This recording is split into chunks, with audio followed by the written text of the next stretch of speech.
Ya, Assalamualaikum warahmatullahi wabarakatuh, teman-teman semuanya. Mohon maaf sebelumnya saya juga berhalangan untuk bisa mengadakan live discussion. Jadi minggu ini kita akan ganti dengan YouTube.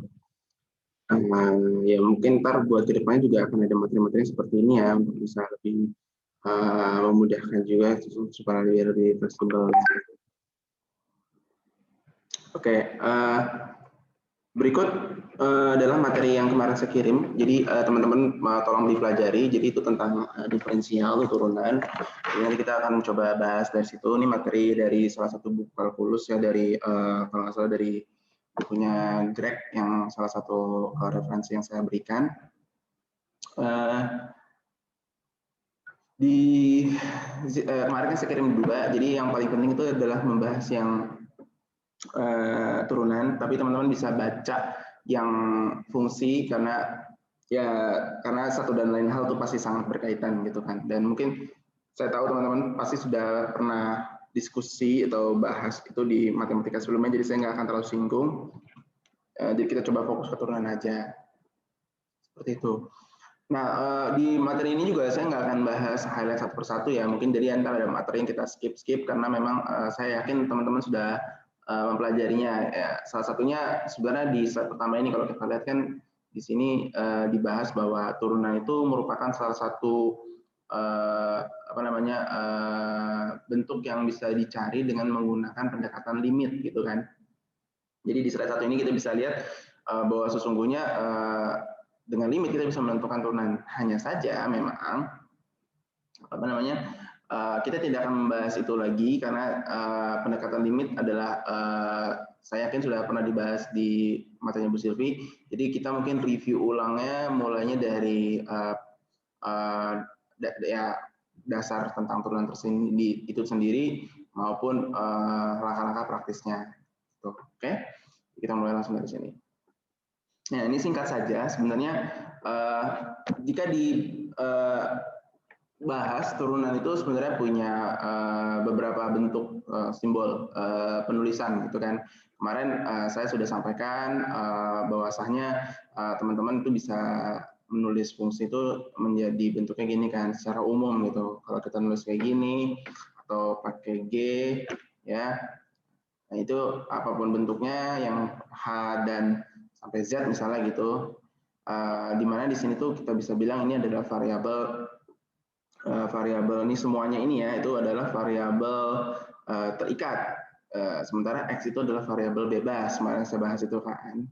Nah, ini aja ditulis bisa diganti jadi biasanya umumnya lazimnya kita gunakan satu huruf aja Y atau bisa jadi Z gitu kan dan sebagainya. Intinya menyampaikan bahwa ini adalah satu bentuk fungsi itu. Nah, sama dengan diferensial juga biasanya seringkali kita tuliskan simbolisasinya dengan beberapa bentuk. Yang pertama itu adalah bentuknya F aksen. Ya, ini yang kemarin sudah saya tuliskan bentuknya misalnya kalau mau turunan dari F maka dia tulis F aksen. Ini bacanya apa? Kalau bahasa Inggrisnya bacanya F prime X yang diartikan sebagai turunan fungsi F terhadap variabel X. Gitu. Jadi F aksen X berarti turunan fungsi F terhadap variabel X. Atau bisa simplifikasi menjadi Y aksen saja karena toh fx itu kita tulis juga bisa menggunakan Y gitu kan. Jadi ketika kita tulis turunannya Y apa ya langsung Y aksen. Atau biasanya kita tulis menggunakan notasi D. Ya, notasi D ini artinya adalah bentuk satu komen atau perintah gitu loh untuk bisa menurunkan fungsi Y terhadap siapa? Terhadap X. Jadi ini sebenarnya bacanya sama aja kayak gini, cuma dia pakai notasi D ya. Nanti berikutnya akan ada penjelasannya tentang beberapa hal yang harus kita perhatikan dari notasi D. Atau juga kita bisa tulis itu jadi df per dx fungsi f terhadap x sama ini sama aja kayak ini, atau lebih lengkap lagi dfx per dx ya. Jadi setidaknya ada 5 notasi penulisan. Jadi kalau misalnya teman-teman tolong saya minta misalnya saya tulis gini fungsi y-nya itu adalah 3x kuadrat gitu kan. Teman-teman bisa nulis dalam bentuk saya minta berapakah diferensial dari fungsi tersebut. Nah, teman-teman bisa nulis y aksen ya. Teman-teman bisa nulis d per dx. Teman-teman bisa nulis kalau misalnya ini mau diganti jadi fx juga boleh gitu kan, dan seterusnya. Penulisannya itu notasinya bisa 5 di antara 5 ini, kurang lebih itu salah satu ketentuannya ya. Oke, nah ada beberapa catatan singkat saja. Perlu diartikan bahwa d itu dx atau dy ini bukan merupakan perkalian, bukan ya, tidak merupakan perkalian. Sehingga kalau misalkan dibilang dx sama dengan misalnya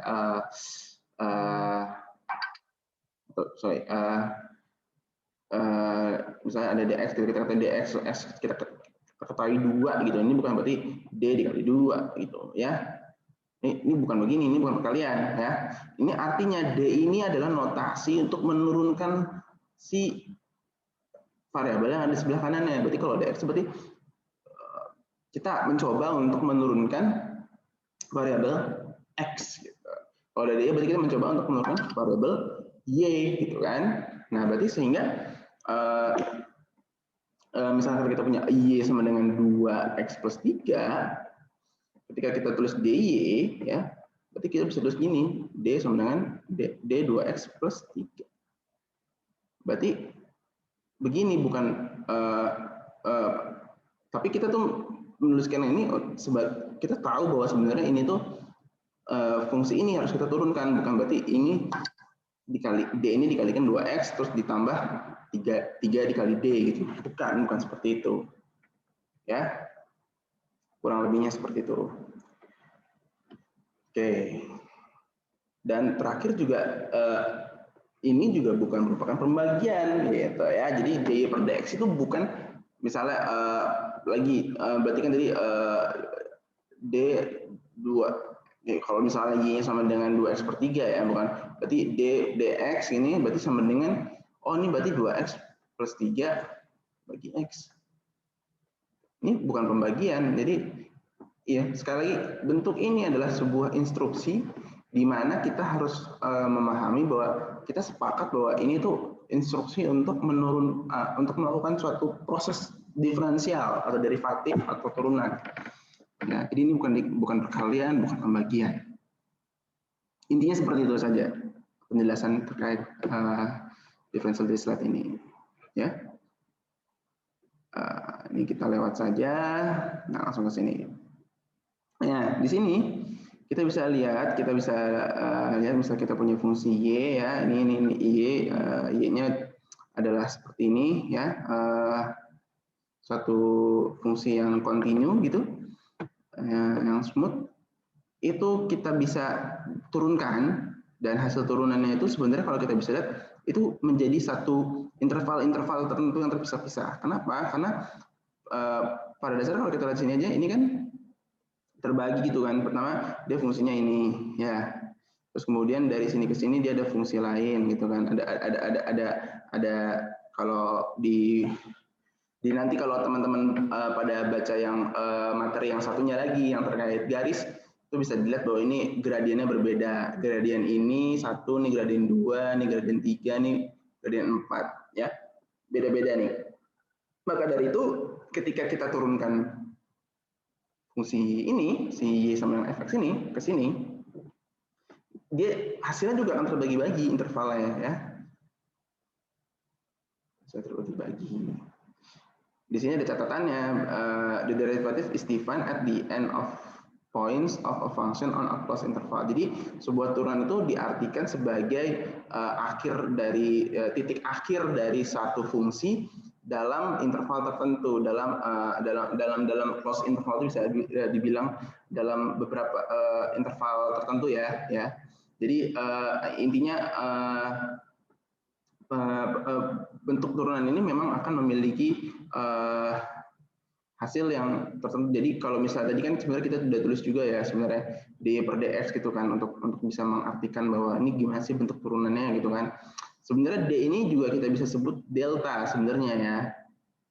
Dalam banyak kasus itu bisa dianalogikan sebagai delta. Nah, karena dia sebagai delta itu antara garis yang ini satu dengan garis ini kan deltanya beda-beda nih. Kita bisa lihat ini kan deltanya besar ya, D-nya besar. Sementara ini deltanya lebih kecil daripada yang ini. Kalau kita lihat di sini kan makanya di interval 1 tuh ketika diturunkan ya menjadi f aksen x tingginya tuh jauh lebih tinggi si interval 1 nih. Dia posisinya 2. Sementara untuk yang interval kedua tingginya tuh sedikit nih, mungkin nggak sampai setengah gitu ya. Kita bisa lihat nih ini sampai sini nggak ada setengah. Yang 3 dia nggak ada tingginya karena dia lurus. Yang keempat karena dia gradiennya turun miring, tingginya minus, turun ke bawah. Ya. Jadi sebenarnya ini juga bentuk turunan itu untuk sebenarnya memperhatikan perbedaan delta y-nya itu karena memang di sini fokusnya yang jadi pembilangnya adalah si dy kan.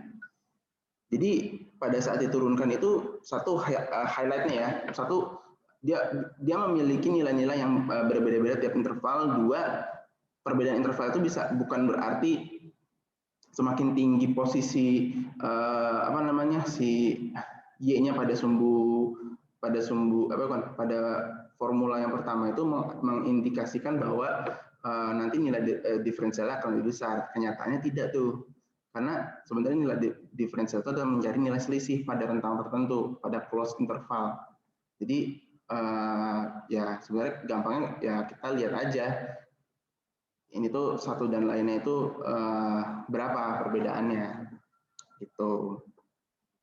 Oke. Itu tapi ya itu konseptual teori mungkin ya agak sulit dipahami tapi kita memang harus mencoba mengerti gitu loh secara esensi itu fungsinya untuk menggunakan diferensial apa gitu. Sebenarnya kemarin pada saat pertemuan awal saya sudah jelaskan bahwa diferensial itu pada akhirnya itu untuk melihat zoom in gitu kan. Zoom in dia akan semakin banyak kita akan melakukan diferensial itu akan menemukan satu titik gitu kan. Nah ini akan terlihat di slide selanjutnya sebenarnya. Langsung aja deh biar lebih kebayang. Ya, ini slide selanjutnya itu dia mengerjakan pada pendekatan limit ya. Cuma kita nggak akan bahas ke sini ya. Teman-teman kan sebenarnya udah tahu ya cara nurunin fungsi ini kan kalau diturunin kan nih gimana. Kemarin kan bahasnya nih pangkat 2-nya turun, nanti pangkatnya dikurangin 1 gitu kan, yang konstanta jadi 0. Kemarin kan sudah saya kasih beberapa rumus wajib yang harus dipahami dan dihafal lah. Gitu. Inti singkat ceritanya y aksennya itu sama dengan 2x ya. Awalnya kalau bentuknya x kuadrat min 3 tuh dia bentuknya ini nih. Bentuknya melengkung gini, ya kan? Cenderung dia mempunyai bentuk yang lebih rumit gitu, tidak karena tidak linear, dia bentuknya pangkat 2. Tapi kemudian ketika dia diturunkan, dia bentuknya jadi linear, ya. Jadi persebarannya itu jadi lebih mudah ditebak gitu kan. Persebaran sumbu x terhadap sumbu y-nya. Ya kan? Nanti kalau y aksen ini turunin lagi jadi y double aksen ya. Jadi kalau misalnya nurunin sekali y aksen, ntar kalau teman-teman nurunin 2 kali jadi y double aksen, kalau teman-teman nurunin 3 kali berarti y triple aksen dan seterusnya. Ya. Ini kan diturunin lagi langsung jadi 2 kan. Jadi titik nih. Dia jadi satu angka aja. Dia jadi di sini aja. Sepanjang sumbu x ketika dia diturunin lagi dia akan jadi satu titik yang lebih simpel lagi. Jadi dia akan sepanjang garis ini dia akan jadi 2 aja. Kalau y triple aksennya dari 2 berapa? Jadi 0. Kalau konstanta kan diurut jadi 0. Dia jadikan benar-benar jadi satu titik aja. Jadi lama-kelamaan memang semua fungsi itu kalau diturunin terus dia akan jadi 0. Ya. Gitu. Oke. Selanjutnya. Nah, Secara esensi, maka dikatakan bahwa suatu fungsi yang bisa diturunkan, a function is differentiable, itu kalau misalnya setiap turunannya itu punya setiap hasil turunan itu punya daerah asal atau domain, ya, sehingga dia harus continue dan smooth. Baca dulu aja deh, kita baru jelasin, ntar saya baru jelasin domain. Jadi intinya suatu fungsi itu kalau bisa diturunin kalau misalkan dia itu continuous dan smooth, kata kuncinya itu, ya, kata kuncinya itu, ya. Ya mungkin sedikit aja membahas domain dan fungsi, ya. Pada dasarnya sebenarnya kalau kita punya titik, misalnya ada 1, 2, 3 titik ini, terus kita mau pasangin sama titik di sebelah sini gitu kan, di daerah A, di daerah B, ini domain, ya, yang A itu kita sebut domain, yang ini kita sebut codomain, kayak co-pilot, co-founder gitu kan.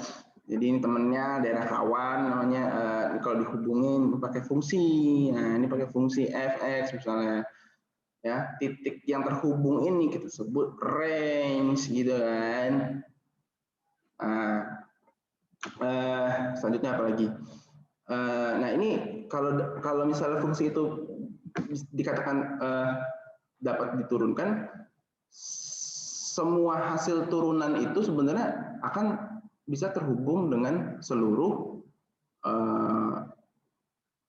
domain, ya, seluruh titik-titik yang ada di daerah domain ini. Misalnya kita define bahwa ini titik ini kalau diangkain misalnya ini 2, 4, 5, maka angka 2, 4, 5 ini kalau misalnya disebut close interval tadi, dia harus bisa terhubung dengan fungsi turunannya, ya. Itu sehingga fungsi tersebut harusnya continuous dan smooth. Nah, apa sih maksudnya continuous dan smooth? Kalau dijelasin kayak gini mungkin pusing, kita lihat gambar, ya. Kadang-kadang kalau misalnya matematika tuh pusing pasti jelasin, tapi pas lihat gambar agak lebih kebayang. Oke. To be differentiable, a function must be continuous and smooth. Kalau kita lihat di sini, kalau kita lihat di sini sebenarnya arti continuous dan smooth itu nggak ada yang putus artinya, ya. Kata di sini fungsi ini seperti tersambung semua nih, sepertinya tersambung semua, ya. Set, ya, nggak ada yang putus. Tapi kalau kita lihat seperti berdasarkan daerah asalnya, ya, ketika dia daerahnya negatif, ya, rumus-rumus ini tuh kalau ketika masukin itu sampai sebelum mendekati daerah 0 itu dia sebenarnya dibagi 2. Jadi ada daerah yang negatif, ini karena sisi ini plus minus kan, ini minus plus, ini juga kan, ini minus minus, di daerahnya negatif semua nih. Intinya kita bisa lihat bahwa sejujurnya ada satu momen di mana di sini ada jam nih, ini jam untuk 3 fungsi ini, ya, 1, 2, 3. Nah, ini ketika dia ada jam karena ada pembagian daerah domain dan kodomain, padahal kan harusnya seluruh domainnya itu bisa terpetakan kan, tanpa perlu ada pemisahan seperti ini. Artinya tadi tuh penjelasan yang di sebelumnya saya sebutin itu soal domain dan kodomain. Kalau ini ternyata domainnya dibagi 2, ada domain 1, ada domain 2. Nah, ini ada discontinuity namanya, ada jam. Jadi sehingga fungsi mutlak x pangkat 2/3 atau ini itu mengindikasikan dia tidak continuous dan smooth. Artinya dia tidak bisa nantinya untuk untuk diturunkan, ya. Tidak ada turunannya. Gitu, ya. Secara gambar visualisasi seperti itu. Ya. Dan catatan aja mungkin karena kita juga bukan anak-anak sains, ya, harus mengerti kenapa, sebab, dan bukti pembuktian. Maka ya pada dasarnya nanti soal-soal yang kalian temukan itu adalah soal-soal yang ya pasti diturunkan, ya, pada dasarnya. Karena kita seorang insinyur, kita hanya perlu paham bahwa bagaimana penggunaan fungsi tersebut gitu daripada kenapa, gitu, ya, lebih ke bagaimana daripada kenapa. Oke. Nah, kalau di sini berarti kebalikannya, ya. Artinya kalau misalnya if fungsi f itu punya turunannya terhadap x sama dengan a, maka f itu continuous, dinyatakan f itu continuous pada x sama dengan a. Jadi maksud gini, tadi kan dibilang untuk bisa nurunin sebuah fungsi itu harus continuous dan smooth ya. Tapi juga berlaku kebalikan ya, kalau ternyata udah kita turunin nih, terus kita hitung misalnya tadi misalnya kita turunin x kuadrat plus 2, kita turunin ini fungsi f ini, kita turunin jadi f aksen jadi 2x kan. Kalau misalnya x itu sama dengan a-nya itu misalkan kita sebut 2 ya, masukin deh 2 ini ke hasil turunannya. Ini kan berarti kan sama dengan 2 kali 2 sama dengan 4 ya. Kalau ada hasilnya, berarti kita bisa bilang bahwa fungsi tersebut continuous di x sama dengan 2. Gitu ya. Itu maksudnya. Jadi bisa kebalikannya, bisa berlaku teorema kebalikannya. Jadi kalau A maka B, maka kebalikannya adalah kalau B ya maka A, gitu maksudnya. Kalau yang tadi itu kan nggak bisa pada X sama dengan 0 karena dia domainnya terbagi 2 kan. Jadi nanti kita pakai yang ini apa yang ini nih gitu loh. Maksudnya itu. Ya. Ini lewat aja. Ya, ini beberapa peraturan kemarin sudah dibahas. Kalau dia konstanta dia jadinya 0 kan. Ini secara rumus di penulisannya seperti ini ya, ngikutin notasi yang tadi sudah kita bahas. Ya, ini yang udah teman-teman semua pelajari juga sebelumnya terkait rumus atau formula dari turunan ya kan.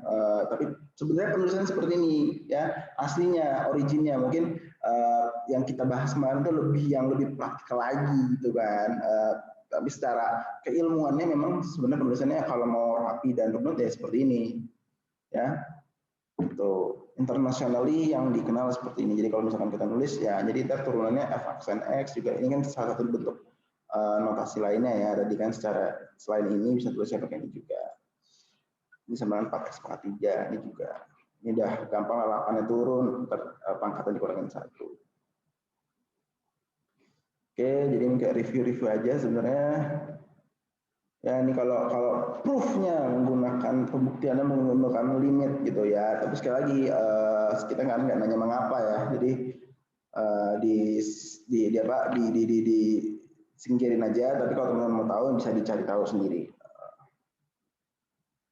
Nah ini constant multiple rule. Jadi kemarin tuh yang ini namanya power rule, yang ini sebenarnya ada namanya constant multiple rule, di mana kalau kita mau nurunin fungsi, misalnya fungsi U gitu kan terhadap X, dia UDX, tapi ada konstantanya, C-nya itu bisa dikeluarin teman-teman.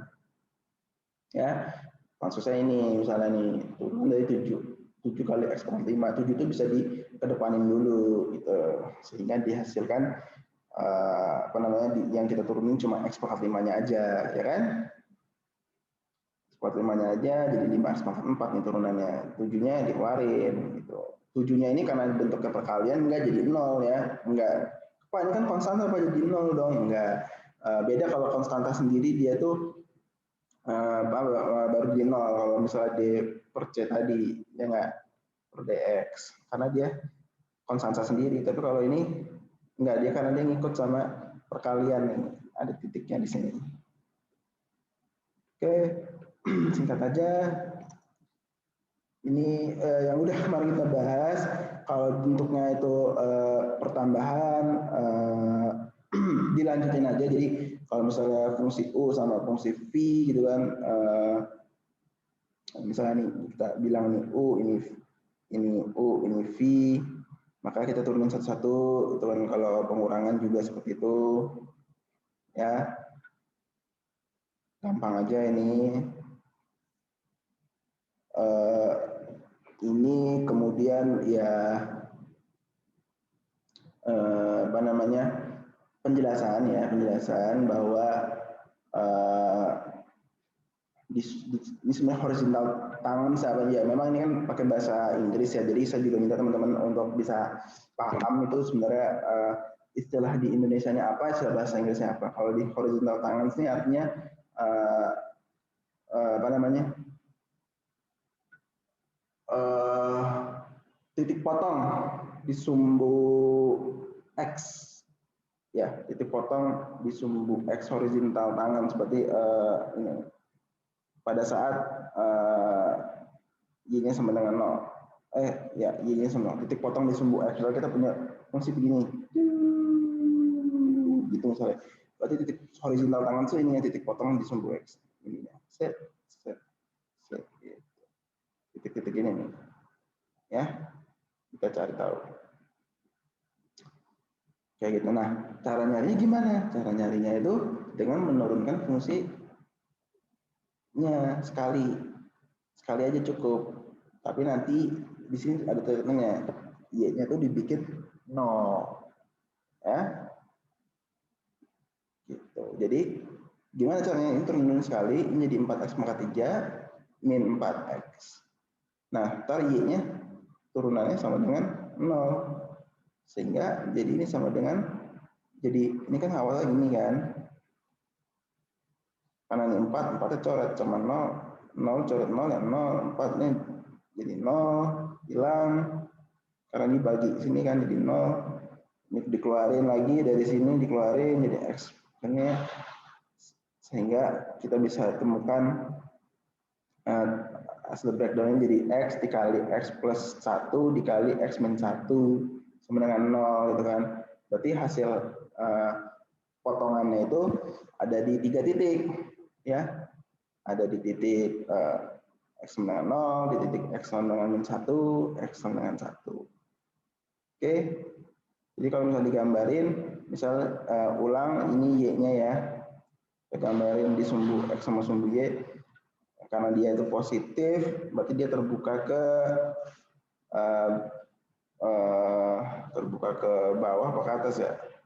Terbuka ke atas, berarti dia ada 3 kali potong, min 1, min 0, 1. Jadi ini min 1, ini di sini 0, di sini 1. Gitu. Jadi bentuknya itu kayak huruf W gitu, si rumusnya ini.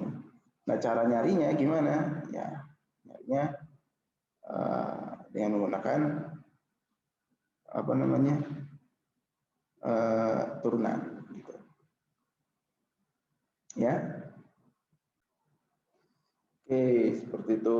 Ya, jadi salah satu fungsi di slide ini menunjukkan salah satu fungsi diferensial itu langsung ketebak nih. Dia bisa menentukan suatu titik potong dari suatu fungsi, ya, potong horizontal tangen di sumbu X. Jadi caranya cukup nurunin fungsinya sekali dan kemudian kita sama dengan kan turunan y aksennya sama dengan 0 ya, y aksennya ya, bukan y ininya. Bukan Y ini yang disama dengan 0, tapi Y aksennya sama dengan 0. Oke? Nah. Oh, ini gambarnya tadi ya. Ya, ini benar sih?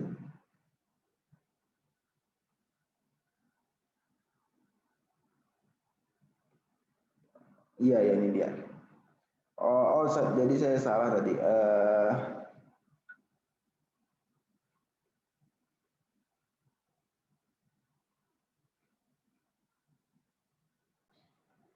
Oh, maaf. Kalau kita lihat gambar di sini, sebenarnya horizontal tangan itu bukan diartikan titik potong terhadap sumbu X ya. Dia itu sebenarnya horizontal tangan itu saat apa namanya, si sumbu itu punya apa namanya, punya hasil yang slope-nya itu atau gradiennya itu 0. Jadi kan kalau di persamaan garis itu ada yang ini kan gradiennya ada angkanya ya. Dicarinya dengan cara delta y per delta x, ini gradien nih, m sama dengan delta Y per delta X. Kapan gradien itu sama dengan 0? Itu kalau misalnya garisnya itu horizontal gitu. Nah, disebut horizontal tangan itu. Jadi di titik mana? Ini kalau misalnya di sini kan kalau dikasih ini kan dia miring terus kan, miring. Pas sampai di sini, di saat ketika benar-benar di sini, ini horizontal tangan nih. Di titik di sini dia baru horizontal tangan sih. Baru apa ya namanya ya? Baru mendatar lengkungannya gradiennya. Ini juga nih horizontal tangan ini. Jadi sebenarnya bukan titik potong pada sumbu X, saya maaf ya, saya salah. Jadi kalau balik lagi ke slide sebelumnya, sebenarnya nggak berhenti di sini nih. Ini baru dapetin X-nya. Jadi ntar X-nya ini dimasukin lagi ke sumbu awalnya, ke fungsi awal, ke Y awalnya. Di sini kan ketika X sama dengan 0, ntar dapetin Y-nya sama dengan 2. Kalau X sama dengan 1, Y-nya sama 1. Kalau X-nya sama dengan 1, Y-nya sama dengan 1. Ya, karena yang ini kembar, ini sama ini kembar, itu berarti dia cuma punya 2 horizontal tangan. Makanya pas di gambarnya, makanya itu balik lagi ke sini, jadi cuma ada garis yang Y sama dengan 2 sama Y sama dengan 1. Karena di titik ini sama ini itu sama apa namanya? Garis horizontalnya. Jadi satu garis ini kenain 2 titik.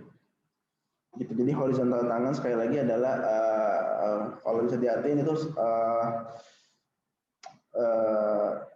saat si apa namanya fungsinya itu punya punya slope atau gradien yang mendatar. Ya, saya yang salah, saya mau maaf. Jadi penjelasan saya ralat yang tadi. Itu. Ini next aja. Bisa next lagi. Ini bentuknya. Ya ini kalau ini sumbu awalnya ini adalah bentuk dari si hasil turunannya ini DY per DX yang merah. Jadi 4X pangkat 3 min 4X tadi kan. Bentuknya gini. Itu. Oke. Jadi yang memotong sumbu X itu turunannya ternyata. Ini turunannya begini. Memotong sumbu X di min 1, 0 sama 1 ya. Tapi kita nyari dia itu min 0, min 1 dan 1 itu sebenarnya tujuannya itu buat nentuin horizontal tangan saja. Jadi ntar ketika udah dapat X-nya sama dengan berapa, X-nya itulah yang dimasukin ke fungsi awalnya ya. Ini tuh ntar dimasukin ke fungsi awalnya. Ntar didapetin potongannya horizontal tangannya di sini sampai di sini. Cuma ini visual lagi sih buat lebih memudahkan mana yang fungsi awal, mana yang fungsi turunan. Seperti itu. Oh ini perkalian ya, kemarin yang soal turunan dari U dan V yang saya bilang kemarin itu U kalau V kalau diturunin gimana, jadi U. Nah, kalau di sini dia nulisnya jadi U kali V aksen plus V kali U aksen. Ini, tapi sekali lagi ini cara nulisnya secara kaidah ilmiahnya. Nah ini aturan ini kita kenal dengan product rule. Ya ada namanya product rule. Jadi kemarin saya nulisnya ini, tapi kalau secara penulisan notasi apa namanya matematikanya yang benar tuh seperti ini ya. Nah, ini misalnya ada kayak contoh tuh kan, misalnya misalnya di sini kita tahu bahwa fungsi ini adalah fungsi U-nya, ini adalah fungsi V-nya. Karena dia dikali, kita pakai aturan product rule, ya kan? Dimana nanti ini diikutin, jadi sama U dikali V aksen tambah V kali U aksen. Ya sama aja kan, mereka kalau dibolak-balik nggak masalah karena itu perkalian gitu. Tapi ini cara nulisnya sebenarnya D per dx dari D apa, dari du per kali V. Ini jadi hasilnya tinggal di kali-kaliin, tambah-tambahin gitu. Nanti hasil akhirnya adalah ini ya, karena nanti dia jumlahin lagi ini tambah ini yang sama-sama jenisnya ya. Terus 5x kuadrat ditambah ini, tambah lagi juga sama ini, jadi 33x kuadrat, gitu kan, tambah 15. Tuh. Oke. Ini buktinya, tapi nggak usah dipahamin lebih lanjut ya. Sekali lagi diingat aja, ini juga ada yang pembagian kemarin kita sebutnya jadi quotient rule ya, itu bahasa namanya. Ini udah produk akhirnya yang lebih mudah, yang ini nih, yang lebih mudah dilihat ya, karena dia notasinya jadi U per V aja. Kalau ini kan masih ada X-nya, tapi sekali lagi awal mulanya dari sini, jadi bisa kita punya pemahaman yang sama. Dan sekali lagi contoh pengerjaannya gimana, ini hasilnya. Oke, ntar bisa dihitung-hitung sendiri lagi berapa hasil yang lebih sederhananya daripada yang sini. Oke. Nah, ini tadi udah dibilang kan, kalau satu kali turunan I aksen, dua kali turunan dua derivatif, ada 2 petiknya. Kalau 3 kali nurunin jadi ada 3 petik, gitu kan. Tapi kalau misalnya udah 4 kali nurunin, petikannya ini bisa diganti dengan satu notasi pangkatnya tapi dalam kurung ya. Jadi bukan cuma Y pangkat 4, tapi kalau ini jadi Y pangkat 4, tapi pangkatnya dalam kurungin. Itu jadi notasi untuk penurunan yang di atas 3. Oke.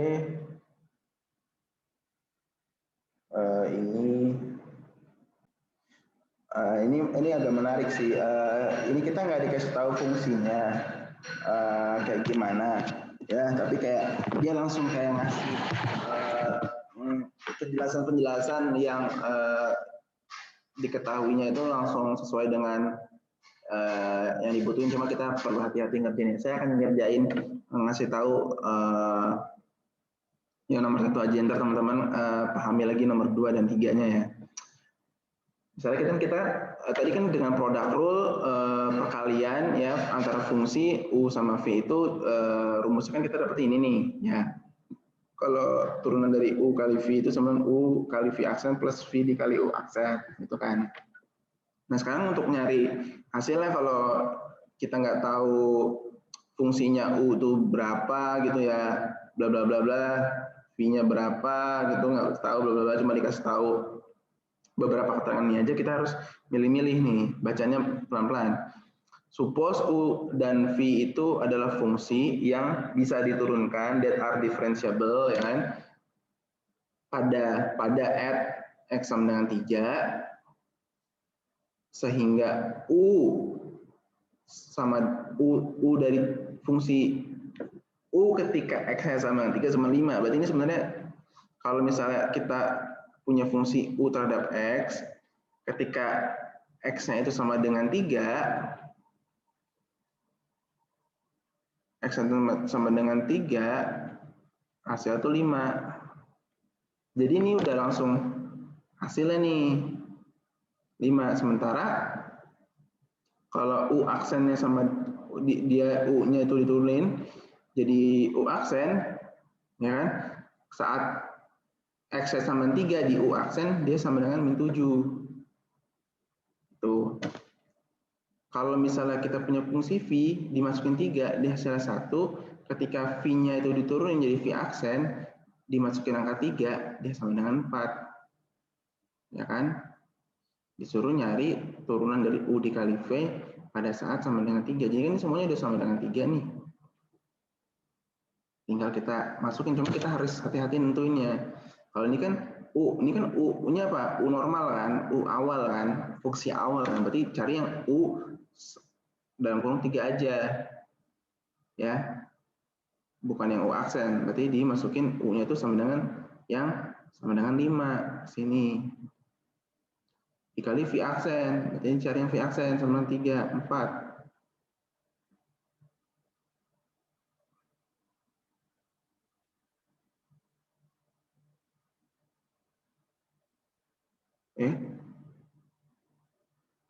Oh ini salah nih. Iya ini salah nih. Harusnya 4 nih. Terus kali V. V itu mana V? Ini baru V-nya 3 di sini harusnya. Ini 1 benar. 1 dikali U aksen. Min 7. Ini salah nih, harusnya di sini 4 nih. Salah deh. Berarti 20 dikurang 7 sama dengan 13. Ya kadang-kadang memang ada materi atau soal yang salah gitu. Jadi yang penting makanya kita paham cara ngitungnya, jadi nggak salah ngitung. Oke? Ya ntar nomor 3-nya lanjutin aja, coba dipahamin dari soal.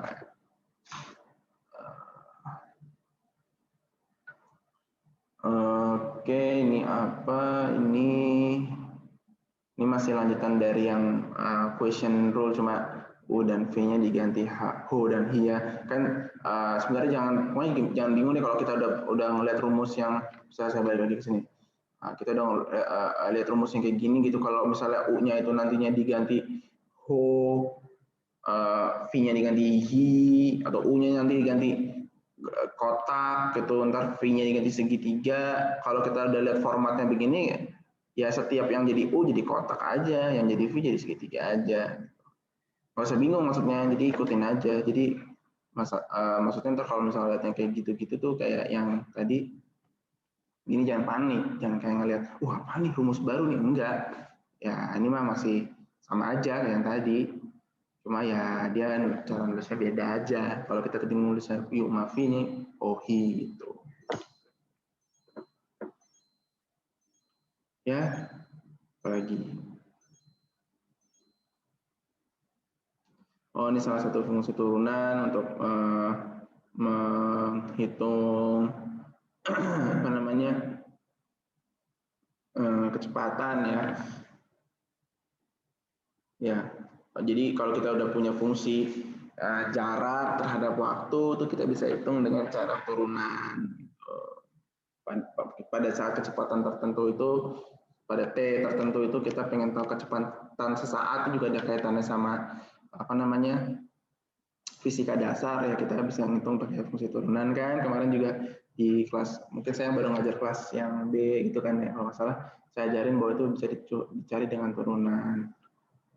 Terhadap apa? Di sini terhadap waktu berarti terhadap T, berarti kan itu di sini kan jadinya DS per DT nih. Ini salah satu fungsi turunan dalam dunia nyata. Kalau ada yang nanya-nanya, dibuat ngitung kecepatan sesaat. Oke, ini teorinya. Ya kan, velocity is the first derivative of position, ya kan. Jadi V itu kan sama dengan meter per second. Kecepatan itu meter per second. Jadi turunan, kalau misalnya position kan jarak itu kan cuma meter aja kan satuannya. Jadi sebenarnya V itu sama dengan X aksen, itu maksudnya. Ini nih. Sementara acceleration is the second derivative of position. Berarti kalau percepatan itu sama dengan X double aksen, atau percepatan itu sama dengan V aksen. Gitu. Jadi 2 kali turunannya si posisi, atau percepatan itu sama dengan 1 kali turunannya si kecepatan. Begitu. Oke, ini apa lagi?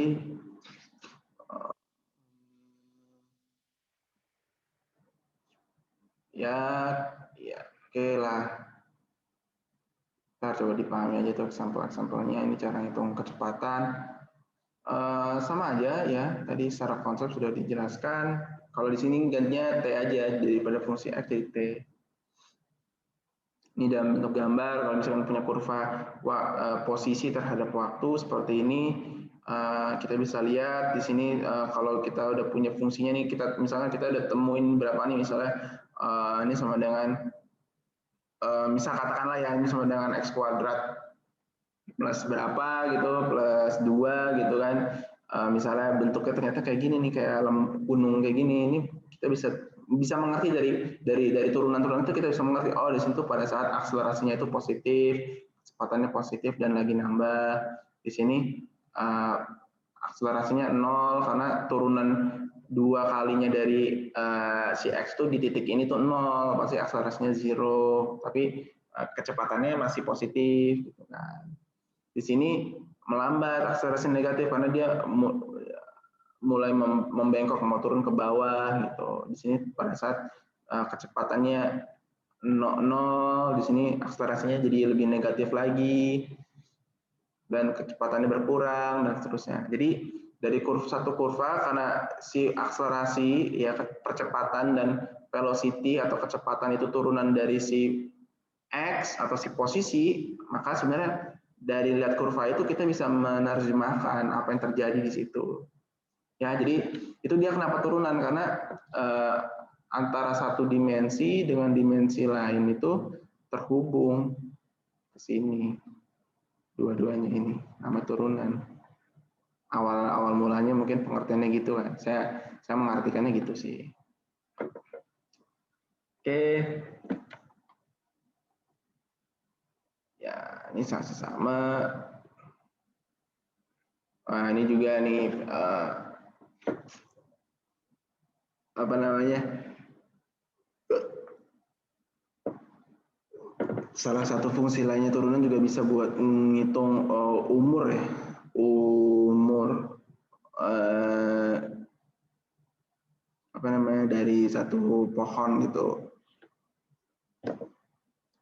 Ya, ini mungkin nggak pengen detail saya bahas ya, mungkin juga ntar teman-teman bisa baca nih ini apa namanya contoh-contoh aja daripada kita cuma bahas ngawang-ngawang. Maksudnya di materi ini dia jelasin sebenarnya ini fungsi-fungsinya turunan loh. Ini di makroekonomik juga pakai buat ngitung marginal cost gitu kan.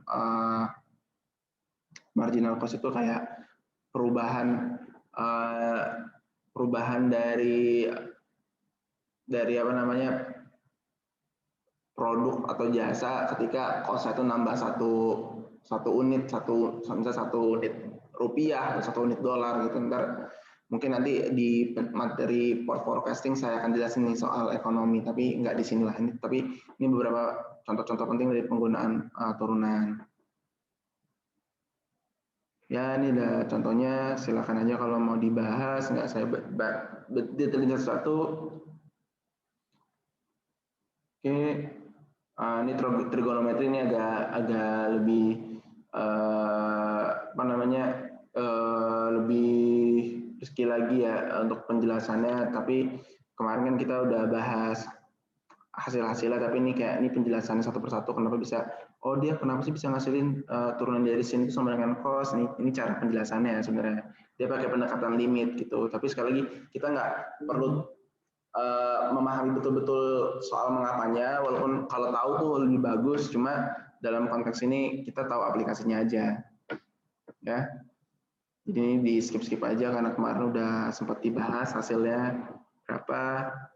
Ini lebih singkatnya, lebih catatan ringkasannya, tapi mungkin di sini bagusnya kemarin kan saya baru ngasih tahu ini sama ini ya. Ternyata di sini ada turunan-turunan dari yang lain, skemanya ada 6 tuh. Jadi ini bisa dihafalin juga buat lebih memahami jenis-jenis dari bentuk turunan. Tapi sekali lagi kita pahaminya polanya aja, ya. Kenapanya mungkin nggak perlu diperdalam gitu.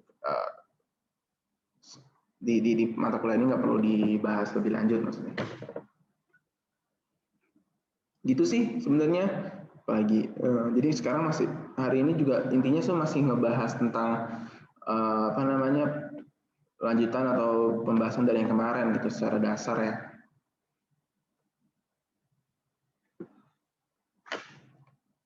Oke, sebentar saya skimming dulu. Mungkin salah satunya kemarin lagi yang penting dan belum dibahas tuh nih aturan berantai atau chain rule ya kan. Dari satu fungsi misalnya kita punya fungsinya itu 6x dikurangin 10. Ini kan 6x kurangin 10 kan kita bisa tulis di bawah ya. Jadi 2 dikali 3x min 5. Gitu kan.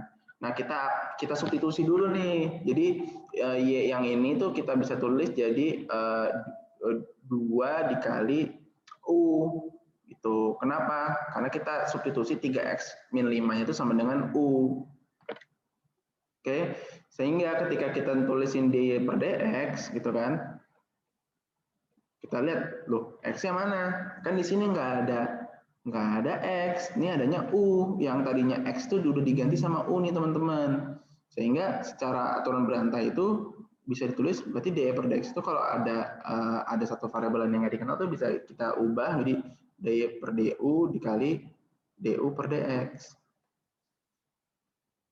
Ini nih pakai ini. Secara matematis ini kan du dibagi du kan sama dengan 1 kan. Berarti sebenarnya dy per dx juga. Cuma kita kasih semacam apa namanya filler lah istilahnya, filler. Kayak semu lah. Secara matematis semu gitu. Pertama ini untuk memudahkan aja karena kalau begitu kita bisa ngeganti x dengan berbagai macam variabel lain untuk memudahkan kita simplifikasi karena kan nanti bentuknya si y itu bisa jadi pangkatnya panjang gitu kan, x pangkat 4 plus 3x pangkat 3 plus 2x plus min 10 misalnya gitu kan, ini panjang.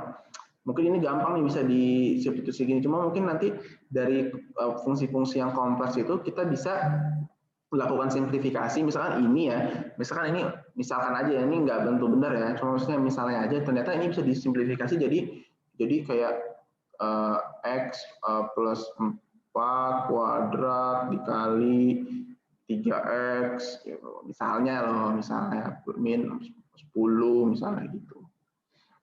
Terus kita ganti ini sebagai u, ini sebagai apa gitu kan. Jadi intinya sih sebenarnya ini sebagai v misalnya. Jadi kan intinya sih sebenarnya untuk bisa nurunin ini tuh bisa dengan cara-cara lain gitu. Nah, salah satunya yang membantu itu adalah aturan rantai ini. Artinya kita bisa melakukan substitusi dulu, baru kita turunin beberapa kali gitu, ya. Walaupun sebenarnya kalau misalnya kalau fungsi simpel gini sih kita langsung tahu turunan y berapa sih kalau 6x min 10 langsung 6 gitu. Ngapain Pak ini ribet Pak?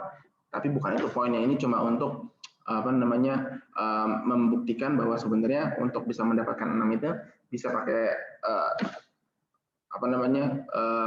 rumus utamanya atau kita lakukan berantai gitu. Nanti akan lebih memudahkan kalau misalkan fungsinya akan lebih ribet daripada sekedar 6x min 10. Ya. Nah, misalnya contoh aja langsung ya, misalnya diketahui ini namanya f fungsi terhadap fungsi lagi namanya f komposisi, tulisnya f o g gitu.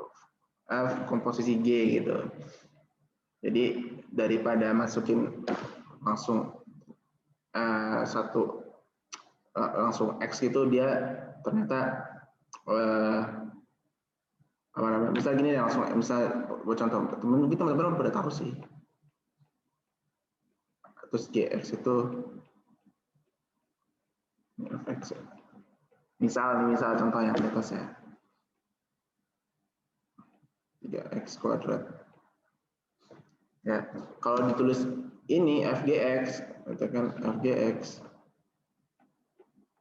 Jadi sebenarnya ini 2, ini kan awalnya f itu kan 2x plus 3, tapi isinya tuh bukan x, tapi gx. Nah, gx ini kan 3x kuadrat, berarti ini sama dengan 2 dikali 3x kuadrat. Tambah 3.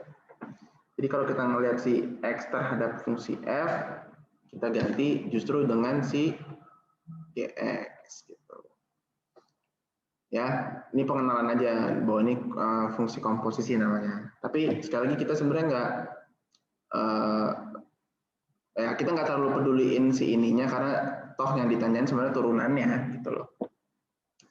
Jadi ini pun kita udah gantiin jadi satu huruf aja biar nggak ribet jadi satu huruf y, karena yang kita pengen cari itu turunannya untuk bisa mengetahui manfaat dari aturan berantai ini. Misalnya ditulis ya f komposisi gx itu sama dengan sin x kuadrat min 4. Ini kan ribet nih, ya nggak? kita bisa simplifikasi dengan tulis Y itu sama dengan sin X kuadrat min 4 gitu. Simple kan? Nah, cuma karena ternyata sin-nya sendiri juga ribet karena sin-nya sendiri itu mengandung fungsi lagi gitu kan.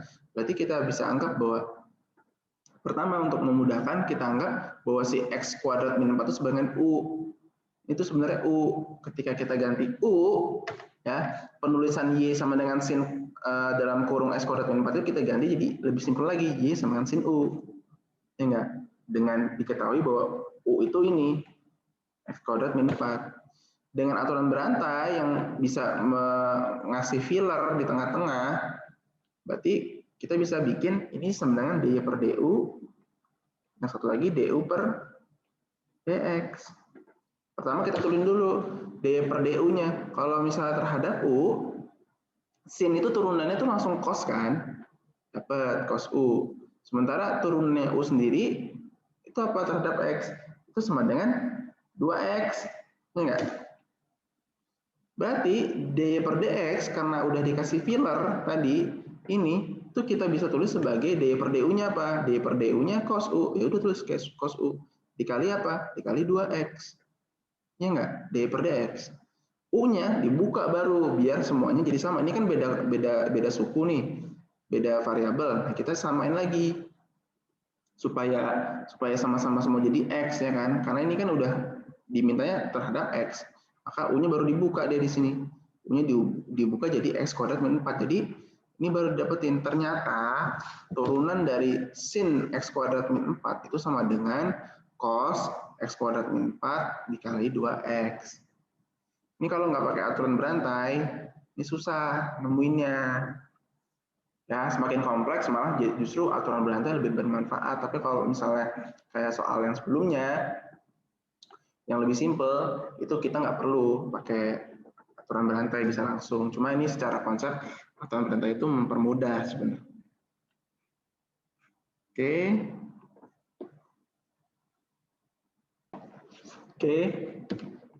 Nah, selanjutnya ya intinya ini aja nih. Ini udah ada kotak-kotak yang kuning itu artinya udah ringkasan-ringkasan. Ini beberapa ringkasan untuk aturan berantai.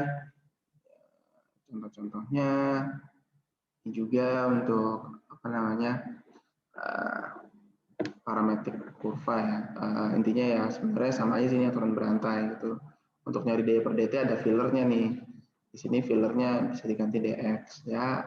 Kalau misalnya pada bingung misalnya apa nih kok yang di u yang itu x. Sekali jangan bingung, itu cuma ganti notasi aja, cuma ganti simbol aja. Cuma makanya kalian tetap harus pikirin sebenarnya secara esensi ini apa. Makanya dari saya ngomongin beberapa contoh kayak pakai esensi itu supaya ya nanti kalau diganti-ganti simbol itu nggak bingung gitu loh.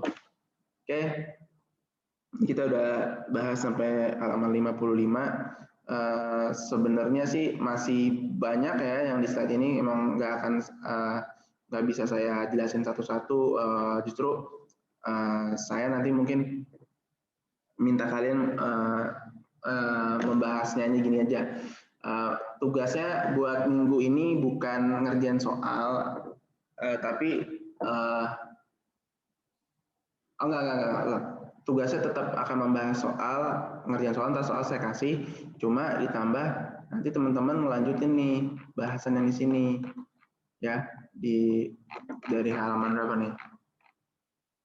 Dari halaman